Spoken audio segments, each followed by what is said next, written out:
While the weather was throwing the weekend games in doubt, the GVSU softball team was able to make their home debut against Wisconsin Parkside on Wednesday. The Lakers won the doubleheader by a combined score of 15-2 and pushed their record to an impressive 21-3. Joining us now to talk about our team is head coach Dana Callahan. And coach, the weather was wacky this week, at least nice enough on Wednesday to get you guys at home. How did it feel to get back home for the first time this year? Oh, it was great. You know, there's always question about what the field's going to be ready early in the season like that, but the field conditions were good. Weather was good. Some of the players were in shirt sleeves, and they were happy about that. Nice to see the sun shining.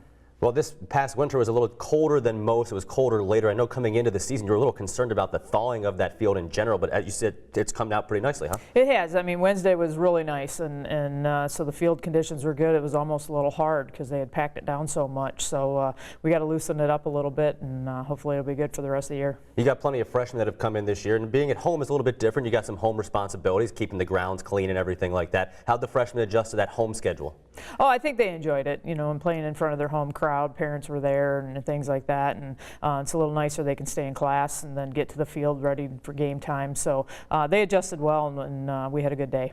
Parkside obviously does not have the strongest schedule as they're still looking for their first win of the year, but you still know it's a GLIAC opponent coming to town. When there's a team like that comes in, how do you get the girls up and ready to play? Well, it's something we've talked about all year long with every opponent. We want to make sure that we're staying focused no matter who we're playing, and we want to keep the you know, the mentality through all 7 innings. And you know, gas pedal down has been kind of our motto this year. Is once we put it down, we want to keep it down. And you know, they did a great job with that with Parkside. And Parkside, you know, they're coming from the Great Lakes Valley, and they're used to playing some tough competition. So even though they're still looking for that first win, they're gonna surprise a few people. Well, in that first game, it didn't quite get to 7 innings thanks to the walk-off home run in the 6th, but a mercy rule 8-0 victory. Tell us a bit about game 1. Yeah, I mean, it was one of those things. Allison was on the mound, and she threw well again, you know, throughout the inning, so that gave us a chance. We opened up the offense early on and kind of pieced together a couple runs for a few innings there, and then Nicole Mahoman hit a shot in the 6th inning that ended it to give us our 8 runs, and I mean, it was a monster. It was, as soon as it was off the bat, there was no doubt about it, and so I was hoping it wouldn't land on the golf course because we needed that ball back. Yeah, that was an absolute no-doubt shot, and it's good to see some of those big-time home runs coming from that heart of your order all of a sudden. Oh, absolutely, and you know, I mean, it's a struggle sometimes to face the pitching that Parkside had. It was quite slower than what we're used to seeing, and so there's always an adjustment to that. And you know, they started being a little more patient, and we started getting some hits strung together, and Nakoma waited on that one and took care of it. You know, if you look at the stats, Parkside wound up not even throwing the pitcher that is their leading innings getter this year. Did you guys anticipate that, or was that kind of a shock when she wasn't in the circle? For the first game, some of them, you know, they know Allison's going to go in the first game, and so they maybe think they can sneak game 2 out or something. So sometimes you never know. Some pitchers don't perform well if they go first one. They got to get a feel for the day, and so you never know what coaches are gonna try to do. And you know, they have their strategies, and we have ours, and we came out on top that day. So when you pick a lineup, do you not necessarily go against whatever pitcher's in the circle? It's more of just your own strategy? For us, that's what we do. We want to put our best players out there, and you know, we want to try to get game 1 because that's going to set the momentum for game 2, and we want to have our strongest lineup out there every game, and so that's our strategy. Other coaches may think differently.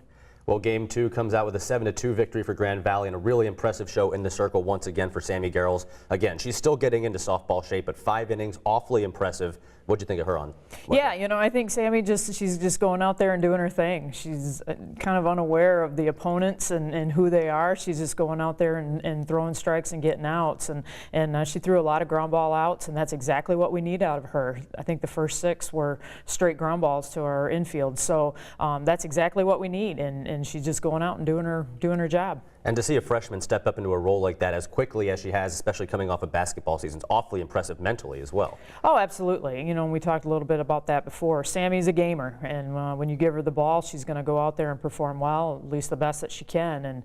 And you know, she's, again, just coming in, and you know, that's a hard situation, not being as close and as tight as the rest of the team is with each other. But that was one thing that, you know, we've been used to that over the years. We've had several double sport athletes, and so you know, our team just welcomes her right in no matter what.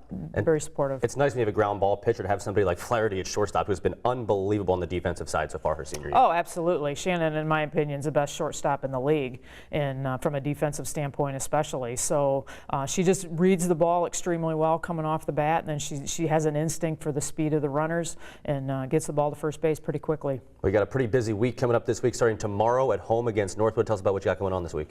Yeah, Northwood's been playing well. They're second place in the conference right now. They won 2 against Parkside yesterday, and you know, they've got a pitcher that's coming back off injuries, and she's been throwing really well. So they're going to be a battle, but I think we'll be ready for them. All right, should be a fun week. Hopefully the weather cooperates. Try to get 3 doubleheaders in. Good luck, Coach. When we return, we'll take a closer look at GVSU lacrosse with head coach Mackenzie Lawler right here on the Grand Valley State Sports Report.